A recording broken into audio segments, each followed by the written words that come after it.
Then we have this.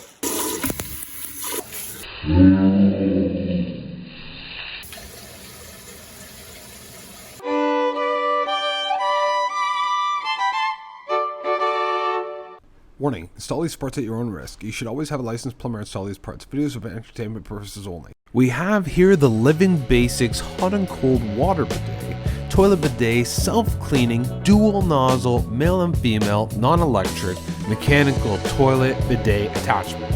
55 bucks on Amazon. Excellent reviews. Let's do it. All right, so first thing we need to do is take our toilet seat off. Remember, righty-tighty, lefty-loosey. And these things didn't even need a wrench. They just were hand tight, one on each side underneath. So now our toilet seat comes off. Perfect.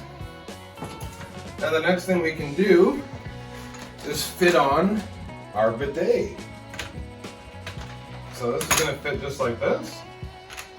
And it's going to take a little bit of experimenting to get it properly fit. Okay, before you tighten it, make sure everything's lined up, kind of in the center of the toilet. Hopefully this hardware is long enough.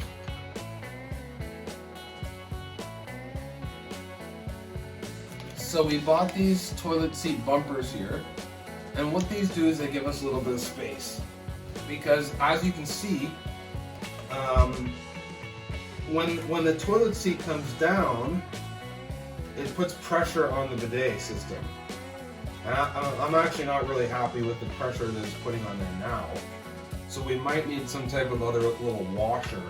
This is the first problem with this device. So what we need to do is have this lifted up a little higher. So this bidet immediately gets 1 star off because it didn't come with a simple part. They could have included some washers like this.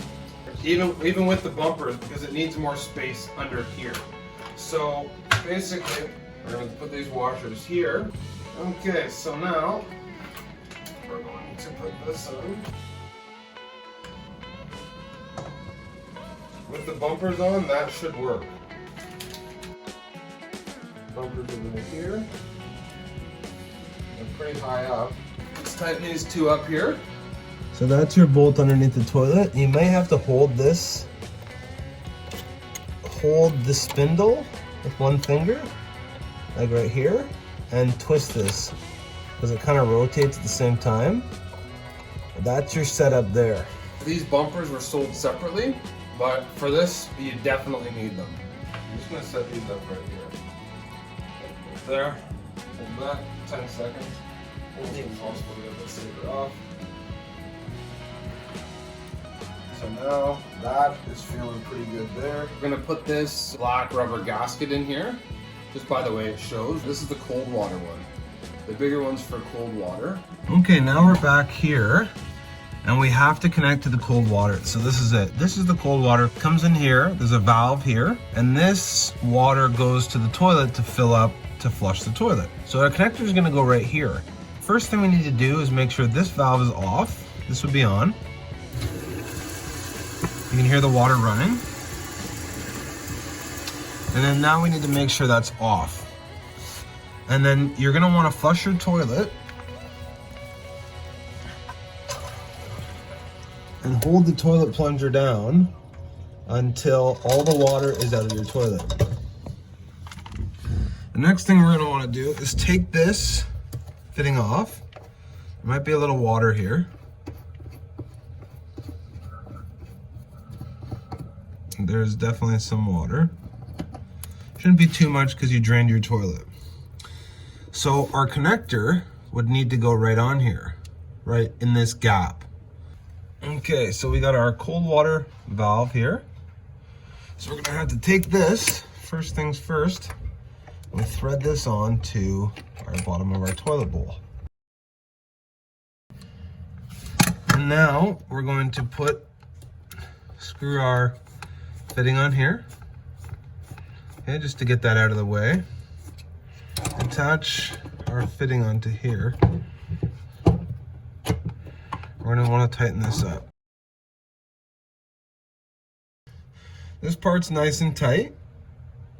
And now we have to make sure this is nice and tight here. We are going to fit this on here, give that a good push. Make sure that's all the way bottomed out on the threads. And now you can thread this on. Turn it in reverse a few times until you hear a little click. Like that, and then you know you're not going to cross thread it. We have our cold water setup here coming into the bottom of the bidet unit. It's going to hook up the cold water for now, and we're going to see if there's any leaks. So the valve is right here before the system, so if there was ever to be any leaks, you can just turn this valve off. So right now we're looking for leaks in here, looking for leaks in here, anywhere in this system here. And there's definitely is water pressure in here now. But once there's water pressure in the toilet and that fills up, this pressure will be a lot higher. This is when it could leak. Right now there doesn't seem to be any leaking. You could use the Teflon tape. Like, I would recommend to use the Teflon tape. So basically you're gonna repeat this same process for the hot water. The hot water is a little bit more dangerous. Obviously you're dealing with hot water. So really just take your time or get a licensed plumber.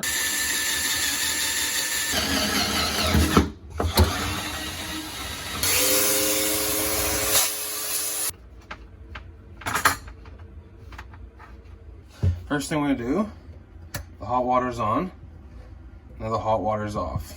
Okay, so it's sideways, on like that. I want you to test your hot water, just in case. No hot water, it's on the hot water side, no hot water coming out. Now, I'm gonna take this off. You might get a little bit of leaking, just whatever's in this hose.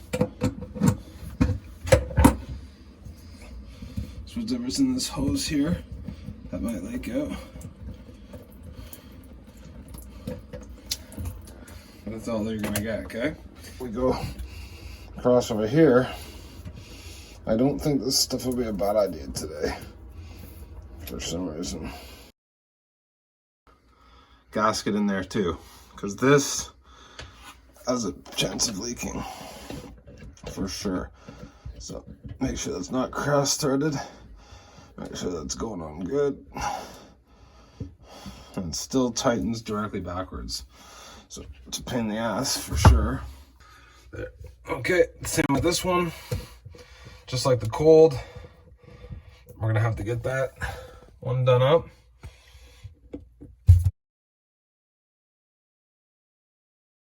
Get this last setup right here. We just got this little thing in here just in case. But it's looking pretty good now, and it works good.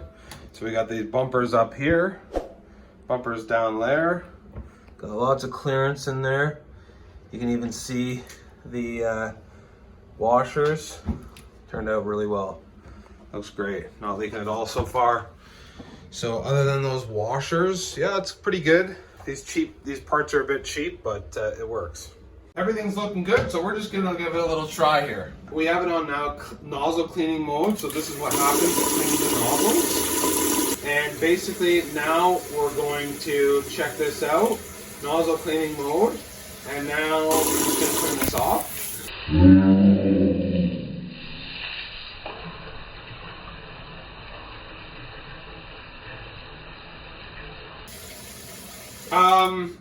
Yeah, we're gonna leave it at that.